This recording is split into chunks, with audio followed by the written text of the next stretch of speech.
Assalamualaikum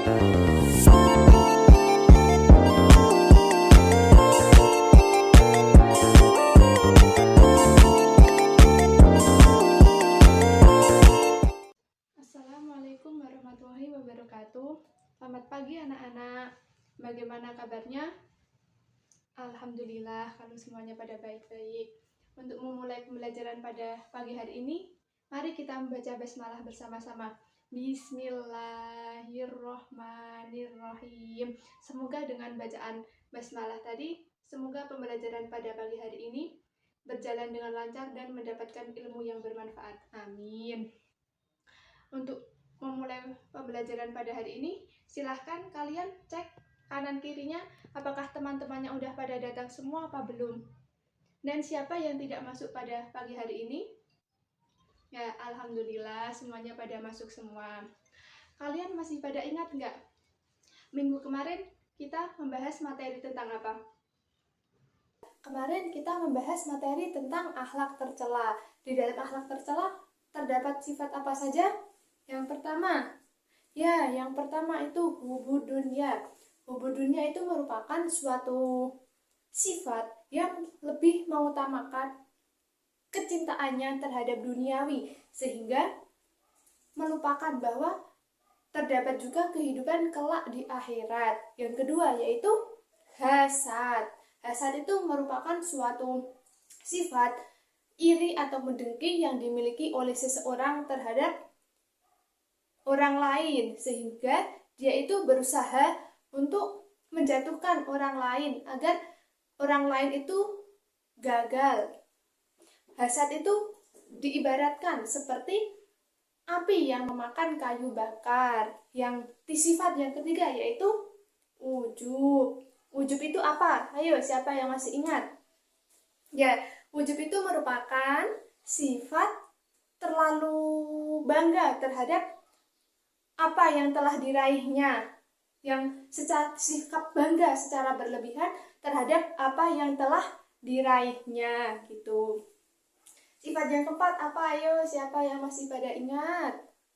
Ya, sifat yang keempat yaitu riya. Riya itu merupakan suatu sikap atau sifat yang dimiliki oleh seseorang karena seseorang itu berhasil atas apa yang prestasi yang dimilikinya, sehingga menyebabkan seseorang itu merasa egois. Dan yang terakhir yaitu apa? Sifat apa? Ya, yang terakhir yaitu yang kelima, yaitu sifat sombong. Sifat sombong itu merupakan sikap angkuh yang dilakukan oleh seseorang yang ditujukan kepada orang lain. Ibu sampaikan, sekarang Ibu akan melanjutkan ke materi yang selanjutnya yang dengan tema menundukkan nafsu syahwat dan juga ghadab. Sebelumnya kalian pasti udah pada tahu apa itu nafsu syahwat dan juga ghadab. Ya, kenapa ya? Kenapa? Kalian tahu nggak kenapa Allah Subhanahu wa Ta'ala itu menciptakan nafsu kepada manusia? Alasannya apa? Coba. Ya, Allah Subhanahu wa Ta'ala itu menciptakan syahwat kepada manusia dikarenakan tanpa adanya nafsu itu manusia itu tidak dapat bertahan hidup. Contohnya, ketika Allah mencabut nafsu makan, maka manusia itu tidak akan bisa bertahan. Manusia itu akan binasa, akan meninggal. Karena dengan adanya nafsu makan, manusia itu mampu bertahan. Karena makanan itu sebagai apa? Sebagai penambah daya dalam manusia. Contohnya lagi, ketika Allah itu mencabut nafsu terhadap lawan jenis, maka manusia itu pasti akan punah dan akan binasa dan tidak akan mempunyai sebuah keturunan. Jadi nafsu itu juga sangat penting bagi kehidupan manusia demi untuk mempertahankan hidupnya. Kalian semua pada tahu nggak definisi dari nafsu sendiri itu apa? Nafsu itu merupakan suatu keinginan ataupun dorongan hati yang kuat yang dimiliki oleh seseorang untuk mempertahankan hidupnya. Contohnya seperti tadi, seperti makan untuk sebagai daya tahan hidup, nafsu terhadap lawan jenis sebagai upaya untuk mempertahankan hidup, dan juga upaya untuk mempertahankan keturunan tadi. Jadi, sedangkan secara istilah ataupun lugawi, syahwat itu merupakan suatu kesenangan ataupun kecintaan. Sedangkan nafsu syahwat secara istilah itu merupakan suatu kecondongan jiwa yang dimiliki oleh seseorang terhadap sesuatu yang dicintainya, yang sehingga itu keluar dari batas syariat Islam. Gitu. Contohnya ya seperti kayak karena kita dikasih sebuah nafsu ya terhadap sesama jenis, itu nanti akan keluar dari syariat Islam, seperti nanti kita akan melakukan sebuah zina, pelecehan gitu. Dorongan nafsu syahwat itu secara garis besar ya terbagi menjadi 3 golongan. Yang pertama itu nafsu dan syahwat terhadap harta benda, sehingga hal itu menyebabkan seseorang itu akan menjadi rakus, tamak, akan melakukan sebuah kejahatan juga seperti merampok, mencuri, dan lain sebagainya. Golongan yang kedua yaitu nafsu dan kesukaan dan kesenangan terhadap lawan jenis, sehingga akan menyebabkan seseorang itu akan melakukan sebuah perilaku yang tidak etis, seperti akan melakukan sebuah pemerkosaan, pelecehan seksual terhadap wanita, dan akan melakukan sebuah zina dan lain sebagainya.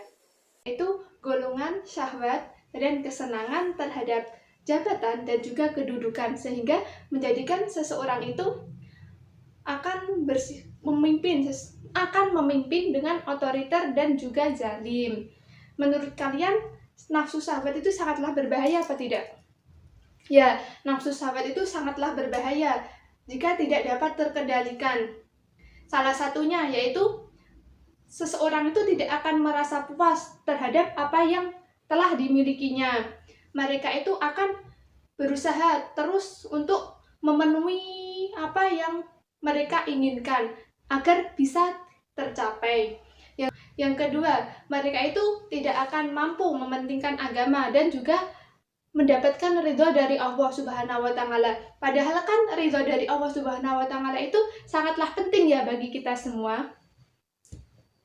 Ya, yang ketiga, itu akan munculnya sebuah penjabat yang otoriter, zalim, seperti yang tadi Ibu jelaskan pada di atas tadi. Selain itu juga akan munculnya sebuah kejahatan seperti perampokan, pembunuhan, kekerasan pada wanita, dan lain sebagainya. Nah, agar kejadian-kejadian tersebut tidak terjadi, maka kita harus mampu menundukkan adanya rasa nafsu syahwat. Salah satunya yaitu dengan cara riyadhah, mendekatkan diri kepada Allah, memperbanyak amal ibadah seperti sholat, membaca Al-Quran gitu. Pokoknya ya lakukanlah hal-hal yang positif agar nanti mampu menundukkan hawa nafsu. Hikmahnya dari menundukkan hawa nafsu itu apa menurut kalian? Ya, banyak temannya. Apalagi terhindar dari sifat keji dan munkar. Apalagi ya, terhindar dari siksa api neraka. Kalian udah pada paham belum tentang materi yang Ibu tadi sampaikan tentang menundukkan hawa nafsu? Jika masih ada yang belum paham, silahkan ditanyakan. Jika sudah pada paham, Ibu akan lanjut materi selanjutnya, yaitu tentang menundukkan ghadab ataupun marah. Ya, udah pada paham semua ya. Sekarang Ibu akan melanjutkan materi lagi, yaitu tentang menundukkan ghadab ataupun marah. Menurut kalian, marah itu merupakan sebuah perbuatan alamiah atau tidak? Alasannya apa, Kak? kok kamu bisa mendefinisikan kalau marah itu bukan sifat alamiah? Jadi marah itu merupakan sebuah perbuatan alamiah yang terjadi pada diri manusia, sehingga tergantung pada diri kitanya sendiri. Kita itu mampu menahan amarah diri kita sendiri ataupun tidak mampu menahan amarahnya diri kita sendiri. Sehingga Islam itu mengajarkan bahwa disuruh untuk menahan amarah itu. Kalian tahu nggak definisi dari amarah sendiri itu apa?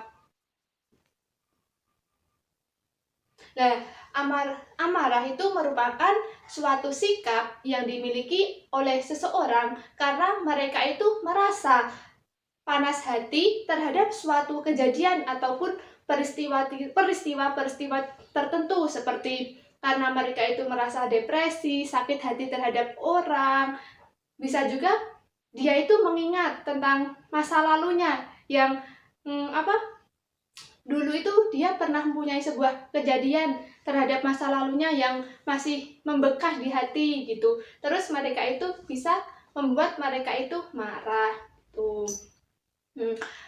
Kalian tahu kan marah itu merupakan suatu anjuran yang dilarang oleh Allah sesuai dengan hadis yang disampaikan oleh Tabrani yang berbunyi la tadab walakal jannah, yang artinya janganlah kamu marah maka bagimu surga. Di dalam hadis tersebut itu dijelaskan bahwa orang yang mampu menahan amarahnya itu sama Allah akan dijanjikan sebuah surga gitu. Selain akan dijanjikan surga, marah itu juga sangatlah berbahaya bagi diri sendiri maupun orang lain.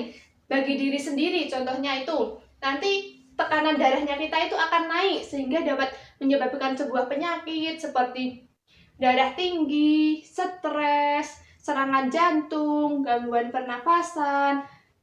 Bisa juga dapat menyebabkan susahnya tidur.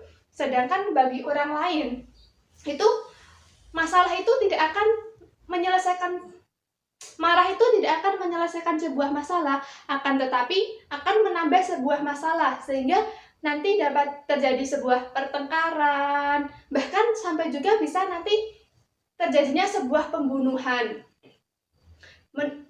Selain itu juga dapat menimbulkan ketidakharmonisan, kerukunan terhadap sesama gitu. Jadi dampak dari amarah itu sangatlah berbahaya sekali ya bagi kita semua.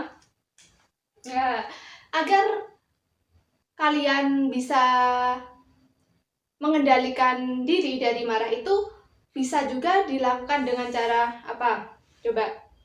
Ya, dengan cara memperbanyak amal ibadah. Salah satunya yaitu dengan cara riyadhah, mujahadah, sholat, membaca Al-Quran, berwudu, bahkan tidur juga bisa anak-anak buat menahan kita agar tidak berbuat marah terhadap sesama.